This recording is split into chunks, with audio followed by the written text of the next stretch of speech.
دعا یعنی کہ نماز یا عبادت کیا ہے؟ ایک مفکر اعظم کا قول ہے کہ دعا روح اور نفس کا سب سے گہرا، واضح اور اونچا مظہر ہے، اور جب تک خدا کی مرضی ہوگی یوں ہی رہے گا۔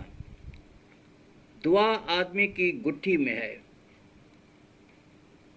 دعا کی طبیعت اور مزاج کا ظہور ہمیشہ ہی انسان میں طرح طرح سے بے کثرت ظاہر ہوتا رہا ہے، خواہ ان کی زبان، مذہب اور طبقے کچھ ہی رہے ہوں۔ اسی لیے دعا اور عبادت کی کوئی بھی شکل کیوں نہ ہو، اس کی کوئی جگہ اور وقت کیوں نہ مقرر ہو، ہر زمانہ اور مقام کے انسان، حتیٰ کہ قدیم ترین انسان میں بھی اس کا ظہور نظر آتا ہے۔ کبھی کبھی جب دعا کا جواب نہیں ملتا اور کوئی نتیجہ نکلتا ہوا نظر نہیں آتا تو کچھ لوگ مایوسی کا شکار ہو جاتے ہیں۔ اس کے باوجود بھی وہ دعا کرنا بالکل ہی نہیں چھوڑتے، کیونکہ انسان کی سرشت و خمیر میں دعا کرنے کی رغبت و میلان جڑ پکڑے ہوئے ہے۔ اس حقیقت کے زیر اثر ایک نقاد اور ادیب سیموئل جانسن نے کہا تھا کہ دعا ایک ایسی چیز ہے جس کے ثبوت کے لیے کسی خارجی اور باہر کی دلیل کی ضرورت نہیں ہے، اس کی دلیلیں بذات خود اس میں مل جاتی ہیں، بالکل ویسا ہی جیسا کھانا پینا اور سانس لینا وغیرہ۔ دنیا کی قدیم تاریخ گواہ ہے کہ یونان، جو فلسفہ و تمدن کا گہوارہ تھا، دعا کی روح اور عادتوں سے بھرا ہوا تھا۔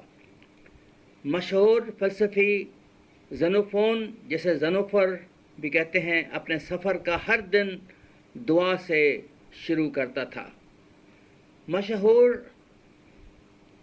مبلغ اور واعظ پرکلس اپنی تقریر دعا کر کے شروع کیا کرتا تھا۔ ہومر شاعر اعظم نے اپنی شہر آفاق نظم الیاد کو دعا سے شروع کیا ہے۔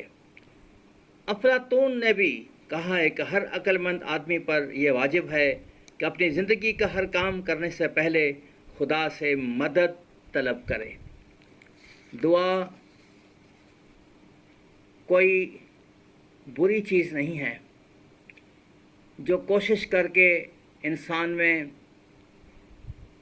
خرابی پیدا کرے، یا دعا کوئی ایسی چیز نہیں ہے جو کوشش کر کے انسان میں پیدا ہوتی ہے، وہ تو انسان کے خمیر میں ہے۔